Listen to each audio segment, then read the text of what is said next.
program to target those who are really in need to reduce spending on subsidies and increasing the sources for new taxes.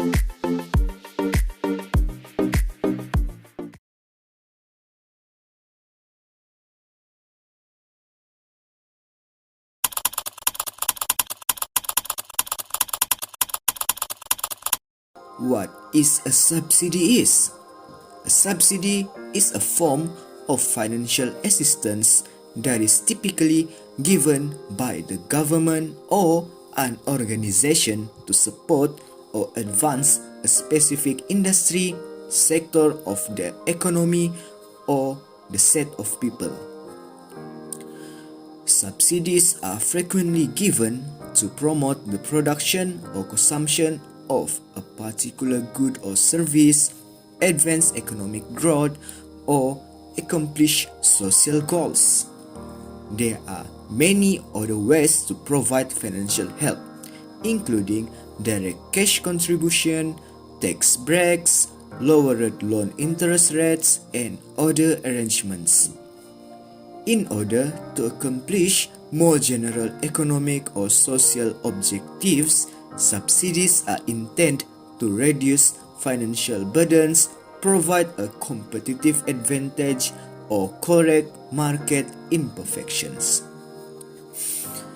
Malaysia offers a wide range of subsidies in several industries, including public transport, gasoline, food and consumer products, power, agriculture, and education.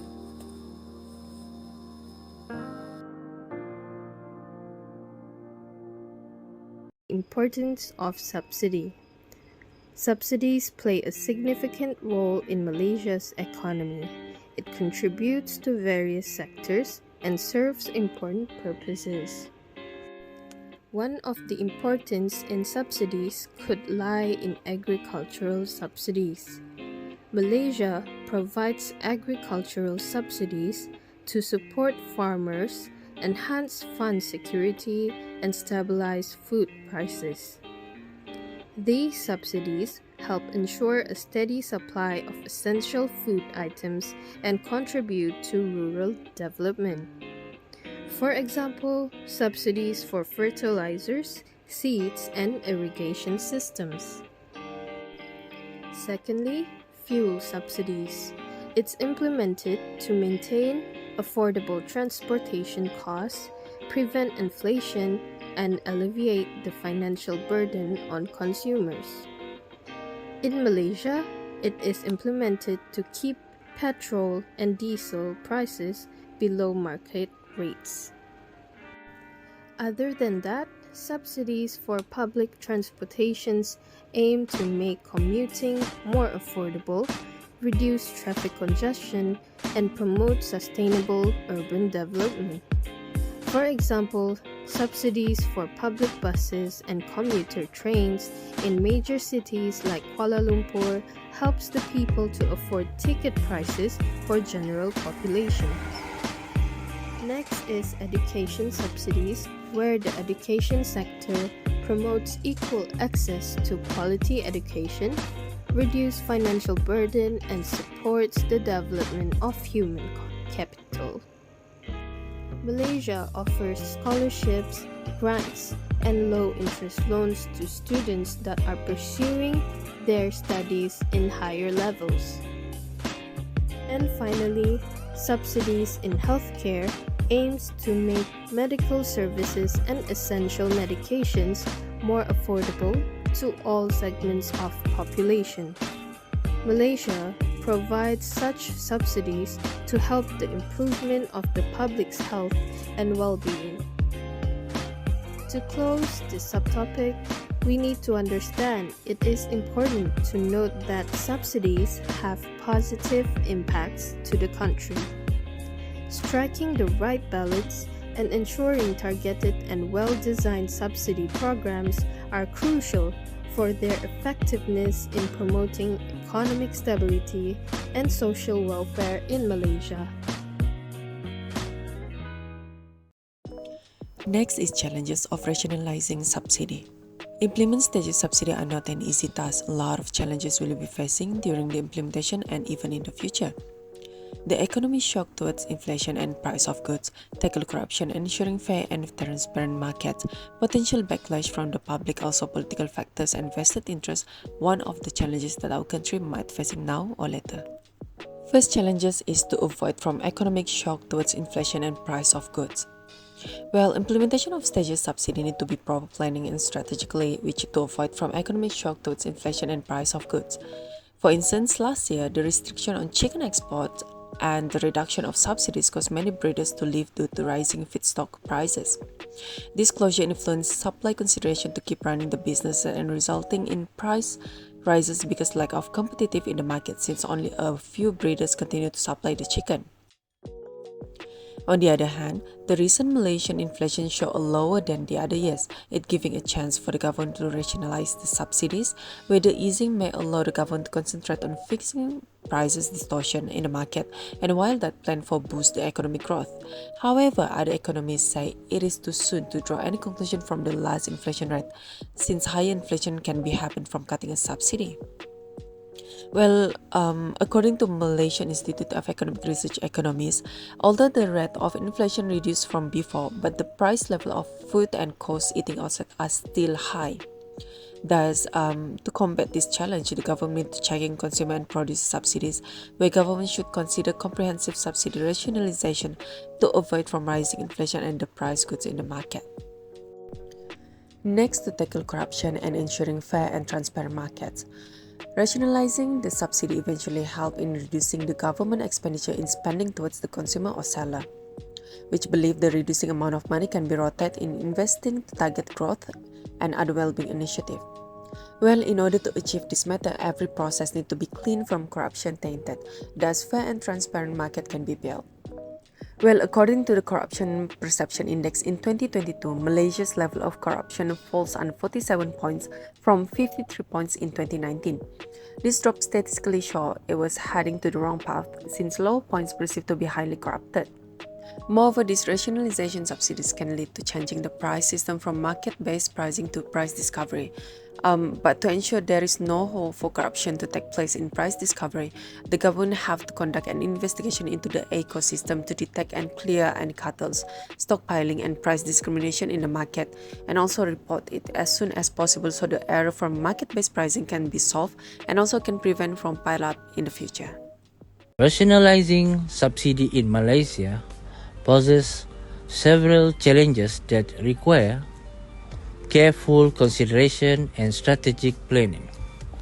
One major obstacle in the potential backlash from the public, as subsidies often directly impact the cost of living for citizens. The upcoming subsidy rationalization by the government needs to be properly communicated to the public when it is ready to be rolled out. Reforms such as rationalization of subsidies could face challenges with the proper communication. Clarity on information related to such reform will help people understand the implementation better. In terms of political factors and vested interests can impede reform efforts, making it challenging to implement changes smoothly. For example, subsidy reform tends to be non-neutral. Those who may lose out often lobby policymakers on the decision. Subsidy rationalization is not a simple win-win policy, but a complex issue that needs to be seen as a broader reform in the context of incentive design and political seriousness. Impacts of rationalizing subsidies. Following the publication of the midterm review of the 12th Malaysian Plan, discussion on targeted subsidies have gained more traction in recent weeks. Businesses seem optimistic about the commitment to provide information on the implementation of targeted subsidies in the next second Madani budget, with many of them supporting it. A crucial step to lessen the burden on the public coffers and free up funds for growth and other well-being programs is subsidiary rationalization. Prime Minister Anwar Ibrahim revealed recently that it is anticipated that this year's overall subsidy will exceed Rm 81 billion. The first impact of rationalizing subsidy is fiscal sustainability. Rationalizing subsidies can contribute to fiscal sustainability by reducing the financial burden on the government. Subsidies often strain public finances, and cutting or reforming them can help address budgetary constraints, reduce fiscal deficit, and create fiscal space for other essential. The next impact is efficiency improvement. Reducing subsidies to allow market forces to set pricing generally results in increased economic efficiency. Subsidies frequently skew pricing signals, which results in inefficient use of resources. Subsidies can be eliminated or reduced to help prices reflect the reality of the market and promote more productive production and consumption. The impact is environmental considerations. Rationalization, whether it comes to energy or natural resources subsidies, can promote environmental sustainability by lowering excessive consumption and promoting the adoption of greener technology. This is especially important when considering the environmental externalities connected to certain activities that get subsidies. The fourth impact is social implication, where subsidy rationalization may arise, particularly in case where disadvantaged groups rely on subsidies product or services. It is imperative that policymakers meticulously devise and execute strategy aimed at safeguarding the most susceptible individual and guaranteeing that the reduction of subsidy does not unfairly impact individuals with lower earnings. Thus, any endeavor to rationalize subsidy must be implemented well in order to have a lasting and positive impact. Engaging with customer is what business is all about. Clarity and certainty can be achieved through uniform execution of the law and clear regulation. More stable and reliable market practice follow from this. Additionally, it will open doors for businesses and households to become more trustworthy and compliant. In summary, it is evident that the implementation of subsidies plays a critical role in bolstering or advancing a specific economic activity, industry, or group of people, as well as in promoting the production or consumption of a particular good or service, fostering economic development, or achieving social goals. Despite its significance, rationalizing subsidies may present many difficulties because of the intricate interaction between political, social, and economic variables. However, as previously mentioned, the benefits of doing so will be enormous. The effects of subsidy rationalization are complex overall, and striking a balance between social concern and economic objectives require a well thought out and meticulously executed plan. That's all from us, Group 2. Thank you very much for paying attention to our presentation, and I wish we all learn something new and the knowledge will be useful in the meantime and in the future.